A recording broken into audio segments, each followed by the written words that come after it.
Bienvenidos, hijos del fuego eterno, al lugar donde la verdad y la magia se encuentran. Salve, buscadores del sol negro, preparaos para adentrarnos en un nuevo misterio. El rostro verde. Comencemos. Capítulo 3.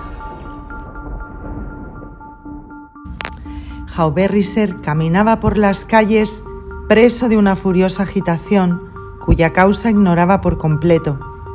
Al pasar ante el circo donde actuaba la tropa zulú Diusibepu, no podía ser otra que la mencionada por Citer Arpad, reflexionó un momento sobre si debía asistir al espectáculo, pero desistió enseguida. ¿Qué le importaba a él que un negro supiese emplear la magia? No era la curiosidad de ver algo extraordinario lo que le impulsaba a errar y le provocaba semejante inquietud. Algo imponderable, amorfo, que flotaba en el aire excitaba su sistema nervioso. Era el mismo hálito opresivo y misterioso que a veces ya antes de emprender el viaje a Holanda lo sofocaba con tanta vehemencia que no podía eludir la idea del suicidio. Se preguntó de dónde provenía esta vez. ¿Acaso de los emigrantes judíos que había visto en virtud de una especie de contagio? Debe ser la misma influencia inexplicable que hace recorrer el mundo a estos fanáticos religiosos y que a mí me ha expulsado de mi patria, intuyó. Únicamente son distintos nuestros motivos. Ya mucho antes de la guerra había experimentado esta sensación opresiva, pero antes aún le era posible dominarla, trabajando o distrayéndose. Solía interpretarla como la típica fiebre de los viajes, como un desvarío nervioso o como síntoma de un modo de vida equivocado. Más tarde, cuando la bandera de sangre comenzó a flotar sobre Europa, la interpretó como presagio de los acontecimientos. Pero ¿por qué seguía agravándose este malestar, ahora que la guerra había terminado, día tras día, casi hasta la desesperación? Y no solo a él, casi todas las personas con las que había hablado de ello decían sentir algo similar. Todos ellos se consolaban igual que él, pensando que al final de la contienda la paz volvería al corazón de cada uno. Pero lo que ocurrió fue exactamente lo contrario. La banal sabiduría de ciertas cabezas vacías, que para cualquier cosa suelen tener a mano la explicación más fácil, ¿podía resolver acaso el misterio atribuyendo el paroxismo febril de la humanidad a la alteración del bienestar? La causa era más profunda. Fantasmas gigantescos, surgidos de la mesa de operaciones de unos cuantos generales impasibles y ambiciosos, se habían cobrado millones de víctimas. Pero ahora se levantaba un fantasma aún más horrible. Su cabeza de medusa, ya enteramente fuera del abismo, se burlaba con cruel ironía de la humanidad, que se había imaginado que con una vuelta de la rueda de suplicio bastaría para asegurar la libertad de las generaciones venideras. En el curso de las últimas semanas, Hauberrisser había conseguido olvidarse de su hastío existencial. Se le había ocurrido la extraña idea de que podría vivir como un ermitaño, como un extranjero, indiferente, en una ciudad que de la noche al día se había transformado en una especie de feria internacional. Hasta cierto punto había logrado sus objetivos, pero el antiguo cansancio volvía a apoderarse de él.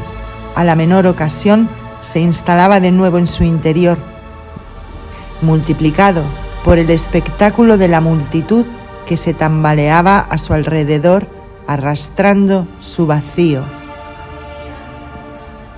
De repente, como si hubiera estado ciego hasta ese momento, se sintió espantado por la expresión que advertía en los rostros de la gente. Estas ya no eran las caras de otro tiempo, aquellas caras que acudían a los espectáculos ávidas de diversión o para olvidar las penas cotidianas, ahora exhibían las primeras marcas de un incurable desarraigo. La simple lucha por la supervivencia traza otro tipo de surcos en la piel. No pudo evitar pensar en ciertos grabados que mostraban las orgías y danzas medievales que la gente celebraba para olvidarse de la peste, o en esas bandadas de pájaros que silenciosamente y con sordo terror giran en el cielo cuando sienten la amenaza de un terremoto. Una fila interminable de coches se extendía hacia el circo y las personas se precipitaban hacia el interior con febril apresuramiento, como si fuera cuestión de vida o muerte. Había damas de finos rasgos, cubiertas de diamantes, baronesas francesas convertidas en cocones, inglesas esbeltas y distinguidas, que hasta hacía poco formaban parte de la mejor sociedad y que ahora se colgaban del brazo de cualquier bandido de ojos de rata y hocico de hiena, enriquecido de la noche a la mañana por un golpe bursátil. Se veían princesas rusas que temblaban hasta en sus más íntimas fibras debido a las noches en blanco y la vida agitada. No quedaba ninguna huella de la anterior impasibilidad aristocrática de estas gentes. Todo había sido barrido por las olas de un diluvio espiritual. Una imagen del pasado se interpuso en la mirada de Hauberrisser, un circo ambulante, un oso tras las rejas de una jaula, con la pata izquierda atada, sin hacer otra cosa que balancearse innecesariamente de una pata a otra, encarnando la desesperación más absoluta. Día tras día, mes tras mes e incluso años más tarde, cuando volvió a verlo en otra feria. ¿Por qué no lo compraste para liberarlo?, gritó algo dentro de Hauberrisser, un pensamiento que había reprimido al menos 100 veces y que no dejaba de asaltarlo como un abrasador reproche, siempre tan vívido e intransigente como el primer día.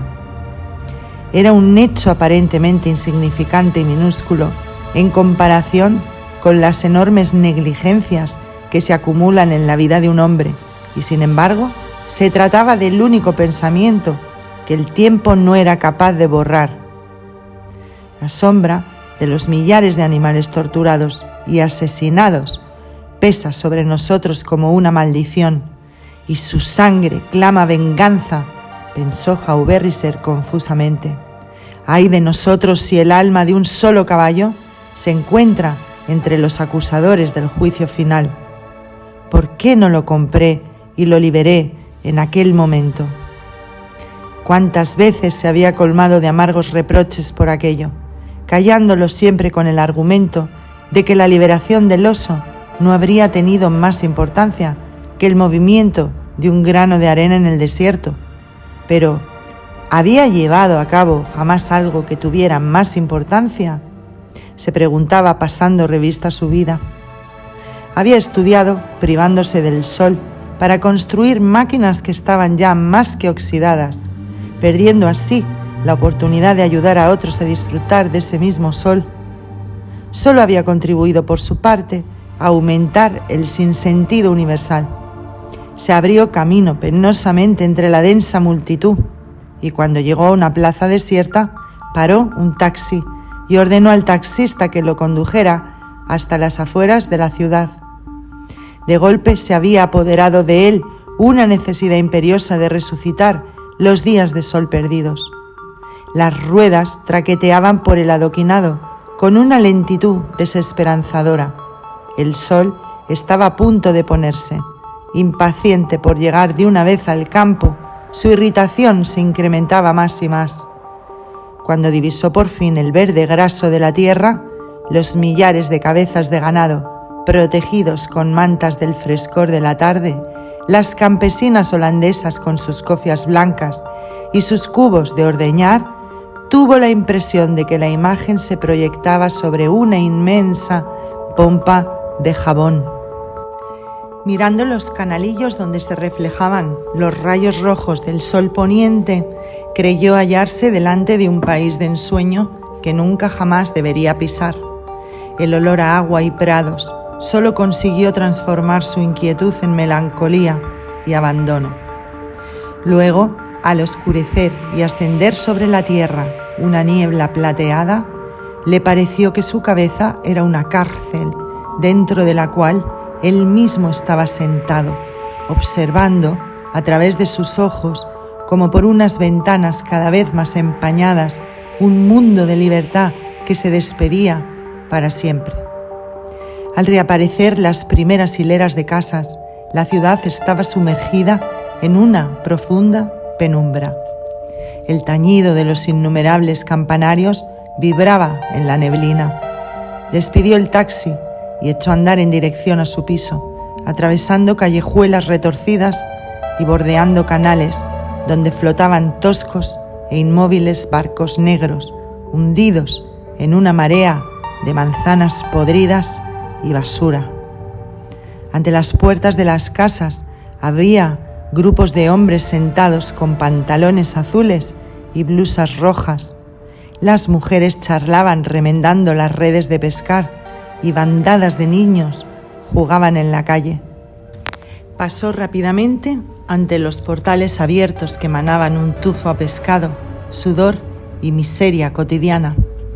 Le oprimía el pecho la inmensa desolación del puerto, con sus calles de adoquines refregados y sus mugrientos canales, sus habitantes callados, sus estrechas fachadas y sus angostas tiendas de arenques y quesos, débilmente alumbradas por lámparas de petróleo.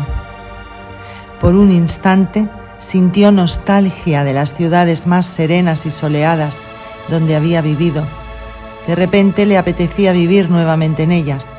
Todo lo pasado suele parecer más hermoso y agradable que el presente, pero los más recientes recuerdos que conservaba de ellas, sobre todo su decadencia moral y física, un declive imposible de detener, sofocaron enseguida su incipiente nostalgia. Para cortar el camino, cruzó un puente de metal que desembocaba en los barrios elegantes. Atravesó una calle animada, muy iluminada y con suntuosos escaparates, para, tras pocos pasos, encontrarse de nuevo en un sombrío callejón, en donde, como si de una enfermedad crónica se tratara, había resucitado la vieja Ness de Ámsterdam, una calle de prostitutas y chulos, tristemente célebre, que había sido destruida unos años antes. Todas aquellas personas que Londres, París, las ciudades rusas y belgas habían vomitado, todos aquellos que abandonaron su patria huyendo a la desbandada, se reunían en estos distinguidos establecimientos. Al paso de Hauberrisser, silenciosos conserjes uniformados con levitas azules, tricornios y bastones cuya empuñadura era una bola de metal, abrían y cerraban mecánicamente las puertas tapizadas. Del interior de los locales brotaba un estridente y deslumbrante rayo de luz y durante un instante, como emergido de una garganta subterránea, desgarraba el aire un grito salvaje de música negra, resonar de címbalos o de violines de gitanos. Más arriba, en las plantas altas, reinaba otra clase de vida, una vida callada, susurrante, felina, acechando tras de las cortinas rojas. Se oía como un tamborilear de dedos sobre los cristales, llamadas apagadas en todas las lenguas del mundo. Distinguió un busto de mujer ataviada con un camisón blanco, la cabeza invisible a causa de la oscuridad y más negras ventanas abiertas, fúnebres y taciturnas, como si la muerte habitara en aquellas habitaciones. La casa de la esquina al final de la callejuela, a juzgar por los carteles pegados en la pared, tenía un carácter relativamente inocente, entre café concierto y restaurante. Hauberrisser entró. La sala se hallaba repleta de gentes que comían y bebían sentados en mesas redondas cubiertas por manteles de color amarillo.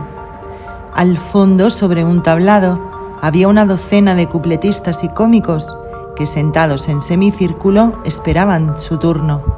Un anciano de vientre abombado, ojos saltones, barba blanca y delgadísimas piernas enfundadas en un tricot verde rana, estaba sentado al lado de una cantante francesa con la que hablaba en voz baja de asuntos aparentemente muy importantes.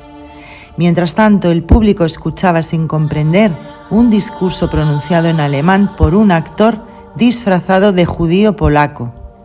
Lucía un caftán y unas botas altas y llevaba una jeringuilla en la mano. Acababa cada estrofa bailando de manera grotesca y cantando con voz nasal. Tengo consulta de 3 a 4 y vivo en el segundo. Especialista muy famoso es el doctor Feilstock. Hauberrisser buscó un asiento libre con la mirada. En todas partes la gente se apretaba, holandeses de clase media burguesa en su mayoría. Únicamente en una mesa céntrica quedaban libres, cosa extraña, un par de sillas. 3 opulentas mujeres y una vieja de mirada severa y nariz aguileña hacían punto alrededor de una cafetera cubierta con un capirote de lana multicolor, como en un islote de paz familiar. Una señal amable de las 4 damas le invitó a tomar asiento. En el primer momento había creído que se trataba de una madre con sus hijas enviudadas, pero enseguida se dio cuenta de que no podía haber ningún parentesco entre ellas. Las 3 más jóvenes eran las típicas holandesas rubias y gordas, de una edad aproximada de 45 años, mientras que la matrona de cabellos blancos debía ser originaria del sur. El camarero sonrió maliciosamente al traerle el bistec. A su alrededor la gente hacía muecas burlonas, mirándolo de reojo, intercambiando observaciones a media voz. ¿Qué podría significar todo esto? Hauberrisser no llegaba a entenderlo. A escondidas escudriñó a las 4 mujeres. No, imposible. Eran la encarnación misma del espíritu burgués. Su avanzada edad le pareció garantía de decencia. Acababa de subir al estrado un actor de barba roja, tocado, con un sombrero de copa adornado con la bandera norteamericana y vestido con pantalones rayados en blanco y azul, y un chaleco de cuadros amarillos y verdes del cual colgaba un despertador. Llevaba una oca estrangulada en el bolsillo. Terminó su actuación partiéndole el cráneo de un hachazo a su colega disfrazado de rana, acompañado por el sonido estridente de la canción Yankee Doll. Inmediatamente un matrimonio de traperos de Rotterdam se puso a cantar al compás del piano la vieja y melancólica balada de la desaparecida calle Zaanstraat. El público, emocionado, como si de una coral protestante se tratara, se unió al canto y los ojos de las 3 gordas holandesas brillaban humedecidos por las lágrimas. Vivos y chillones, como los arabescos de un caleidoscopio, los números del programa se sucedían sin cesar, sin ningún tipo de conexión entre ellos. Muchachitas inglesas espantosamente inocentes, apaches con bufandas de lana roja, una bailarina de vientre siria, un imitador de campanas. Esta mezcla de absurdos ejercía un efecto tranquilizador sobre los nervios. El tiempo pasaba sin que Hauberrisser se diera cuenta. Para la apoteosis final, los artistas enarbolaban las banderas de todas las naciones del mundo, probablemente como símbolo de la paz restituida, mientras que un negro cantaba y bailaba. Al final del espectáculo, Hauberrisser no salía de su asombro, al percatarse de que el numeroso público había dejado la sala prácticamente vacía. Sus 4 compañeras de mesa también habían desaparecido silenciosamente, dejándole sobre su copa de vino un tierno recuerdo, una tarjeta de color rosa con 2 palomas dándose el pico, que decía: Madame Gittelslamp, abierto toda la noche, Waterloo Plain 21, 15 señoritas en su hotel particular. Así que, efectivamente. ¿Desea el señor prorrogar su entrada?, preguntó el camarero en voz baja, mientras sustituía rápidamente el mantel amarillo por un blanco lienzo adamascado. Luego depositó en el centro de la mesa un ramo de tulipanes y puso cubiertos de plata. Un gigantesco ventilador empezó a zumbar aspirando el aire plebeyo. Unos lacayos en librea perfumaron el ambiente con vaporizadores, deslizaron hasta el tablado un tapete rojo como una lengua e instalaron sillones de cuero gris en toda la sala. Empezaban a entrar damas ataviadas con elegantísimos trajes de noche y caballeros con frac, posiblemente miembros de la misma alta sociedad internacional que Hauberrisser había visto apiñándose en el circo. En pocos minutos la sala volvió a estar repleta, sin que quedara ni un solo asiento libre. Ligero tintineo de cadenas de monóculos, risas sofocadas, frufru de sedosos vestidos, perfumados guantes femeninos, ríos de perlas centelleantes, estallidos de corchos de champán, ladridos furiosos de un lulú, hombros de mujer discretamente perfumados, penetrante olor de cigarrillos caucásicos. La imagen que presentaba la sala poco rato antes había cambiado por completo. La mesa de Hauberrisser fue nuevamente ocupada por 4 damas, una señora mayor con un binóculo dorado y 3 más jóvenes. ¿A cuál de ellas más hermosa? Eran rusas, de manos finas y nerviosas, pelo rubio y ojos oscuros. Fingían no notar las miradas de los caballeros, aunque no pestañeaban ni las esquivaban. Un joven inglés, cuya vestimenta desvelaba a distancia un magnífico sastre, se acercó a la mesa e intercambió unas palabras con ellas. Su rostro era fino y distinguido y reflejaba un extremo cansancio. La manga izquierda, vacía hasta el hombro, pendía flácidamente alargando aún más su alta y delicada estatura. Hauberrisser se vio rodeado por gentes a las que el pequeño burgués de cualquier nación odia instintivamente, de la misma manera que los chuchos aborrecen a los perros de raza, criaturas que son y serán siempre un enigma para la masa, siendo para ella objeto de desprecio y envidia al mismo tiempo, seres capaces de vadear la sangre sin pestañear, pero que se desmayan al oír el chirrido de un tenedor en un plato, personas que echan mano de la pistola por una mirada despectiva y que sonríen tranquilamente al ser sorprendidos haciendo trampas en el juego, que consideran normales ciertos vicios que harían santiguarse al burgués y que preferirían pasar sed durante 3 días antes de beber en un vaso previamente utilizado por otro, que creen en Dios como en algo evidente, pero que se alejan de él por considerarlo poco interesante. Son criaturas que ya no tienen alma y que por ello suscitan el rechazo de la chusma, que nunca la ha tenido. Unos aristócratas que prefieren morir antes que humillarse y que poseen un olfato infalible para detectar al proletariado en una persona, clasificándola en peor grado que a las bestias y no obstante arrojándose a sus pies si por casualidad estuviera sentada sobre un trono. Gentes poderosas que se sienten más desamparados que un niño en cuanto el destino frunce las cejas. Unos instrumentos del diablo y a la vez sus juguetes. Una orquesta invisible había dejado de tocar la marcha nupcial del Lohengrin. Sonó una campana. En la sala se hizo el silencio. Sobre el escenario se podía leer una inscripción formada por diminutas bombillas. La force de la imaginación. De detrás del telón surgió un caballero con aspecto de peluquero francés, vestido de frac y guantes blancos, medio calvo y con una barba puntiaguda, las mejillas caídas, ojeras pronunciadas y una pequeña rosa roja en el ojal. Saludó y sin decir nada más, se sentó en una silla situada en el centro del tablado. Haut-Berriser, suponiendo que escucharía uno de los discursos del doble sentido tan habituales en los cabarets, apartó la vista con enojo en el instante en que el actor empezaba, por distracción o para acompañar alguna broma de mal gusto, a desabrochar su vestimenta. Al cabo de un minuto seguía reinando un silencio absoluto tanto en la sala como en el escenario.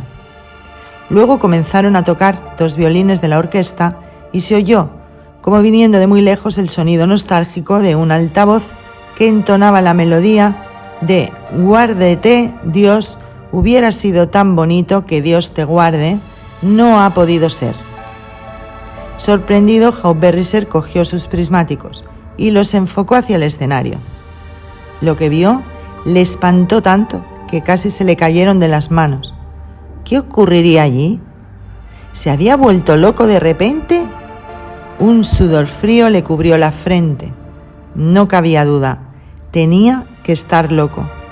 Era imposible que el espectáculo que contemplaba pudiera realmente desarrollarse en el escenario, ante centenares de espectadores, damas y caballeros que poco tiempo atrás pertenecían a la mejor sociedad, tal vez en una taberna del puerto, en el barrio del Nieuwe Disc o en un aula de la Facultad de Medicina a título de curiosidad médica.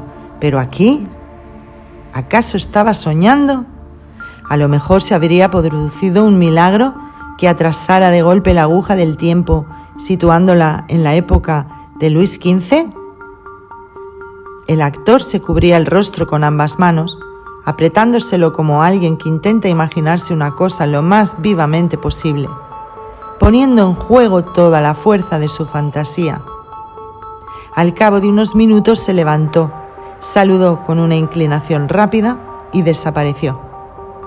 Haut-Berriser echó un vistazo a las damas de su mesa y a los espectadores de su entorno. Nadie se había inmutado en lo más mínimo. Una princesa rusa fue la única que se permitió la desenvoltura de aplaudir. Como si nada hubiera ocurrido, todos volvieron a charlar de la manera más natural del mundo. De pronto, Haut-Berriser tuvo la impresión de estar rodeado de fantasmas. Pasó los dedos sobre el mantel y aspiró el perfume de almizcle que emanaba de las flores, pero la sensación de irrealidad no hizo más que incrementarse. De nuevo se oyó el sonido estridente de la campana y las luces de la sala se apagaron. Haut-Berriser aprovechó la ocasión para irse. Una vez en la calle, casi se avergonzó de su agitación. En el fondo, ¿qué había sucedido que fuese tan horrible?, se preguntó. Nada que no se hubiera repetido infinitamente en el curso de los siglos de historia de la humanidad, y de manera mucho peor. Una máscara había caído, una máscara que siempre ha ocultado la hipocresía consciente o inconsciente, la falta de temperamento disfrazada de virtud, monstruosidades generadas por los cerebros de monjes ascetas.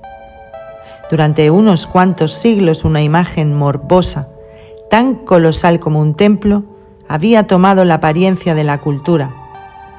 Ahora se estaba desmoronando, dejando en evidencia la putrefacción, un absceso que revienta, por muy nauseabundo que sea su aspecto. ¿Acaso no es menos horroroso que su continuo crecimiento? Solo los niños y los locos que no saben que los colorines del otoño son los colores de la descomposición, se lamentan cuando en lugar de la esperada primavera llega el mortal noviembre.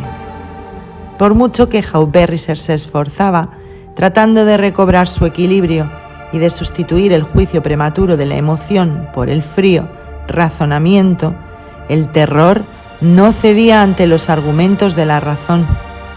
Poco a poco, como si una voz tenue le hablara al oído, sílaba a sílaba, con frases entrecortadas, terminó por percibir nítida y claramente que su terror no era más que ese miedo confuso y paralizador de algo que no podía definir, un miedo que conocía desde hacía mucho tiempo, como un repentino percatarse de que la humanidad se precipitaba hacia su perdición. Lo que a uno le cortaba la respiración era el hecho de que una exhibición que ayer se habría considerado el colmo de lo imposible le pareciera hoy al público un espectáculo completamente natural. Se internó en una de las callejuelas laterales que rodeaban el café concierto, yendo a desembocar en una galería acristalada que le resultó familiar. Al doblar la esquina, se halló ante la tienda de Chitger el Verde. El local que acababa de abandonar no era otra cosa que la parte posterior del curioso edificio de la calle Jodenbry, con su torre circundada por un tejado plano que ya le había llamado la atención anteriormente. Levantó la vista hacia las dos ventanas de cristal deslucidos, se le aguzó la impresión de irrealidad. En la oscuridad, el edificio presentaba una extraordinaria semejanza con un gigantesco cráneo humano que apoyara los dientes de la mandíbula superior sobre el adoquinado.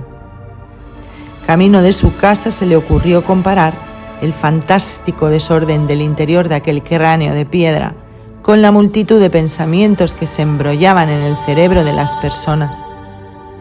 Los enigmas que seguramente se ocultaban tras aquella frente pétrea se condensaron en su pecho como un opresivo presentimiento de inquietantes sucesos que acechaban entre los pliegues del destino. Seguro que la visión del rostro verde en el salón de artículos misteriosos había sido un sueño y nada más que un sueño, reflexionó. La figura del viejo judío, inmóvil ante su pupitre, de pronto le pareció más cercana a un espejismo que a la realidad. Los pies del hombre habían tocado el suelo efectivamente. Cuanto más intentaba representarse mentalmente la imagen, más dudaba de su veracidad. De golpe, recordó con nitidez haber visto los cajones del pupitre a través del caftán. Una súbita desconfianza de sus sentidos y de la materialidad en apariencia tan bien establecida del mundo exterior brotó de su alma, alumbrándolo como un relámpago. Se acordó de algo que había aprendido de niño, algo como una llave que abriera el misterio de lo inexplicable. Que la luz de ciertas estrellas de la Vía Láctea, situadas a unas distancias inconcebibles, necesitan 70.000 años para llegar a la Tierra. Si aquellos mundos se pudieran observar con un potentísimo telescopio, se verían unos sucesos acontecidos 70.000 años atrás y ya sumergidos en el reino del pasado, como si estuviesen ocurriendo en el mismo instante. Esto significaba que la infinidad del espacio conservaría eternamente en la luz la imagen de cada acontecimiento. La idea lo amedrentaba. Debe existir entonces una posibilidad de resucitar lo pasado, aunque sobrepase el poder humano, concluyó para sí mismo. En ese momento, como si hubiese una relación entre esta ley del retorno fantástico y la visión del viejo judío ante el pupitre, le pareció que éste se materializaba junto a él y se sintió presa del pánico. Era como si caminara a su lado, invisible y sin embargo mucho más presente que aquella estrella brillante y lejana de la Vía Láctea que todos pueden ver noche tras noche y que no obstante quizá lleve ya 70.000 años apagada.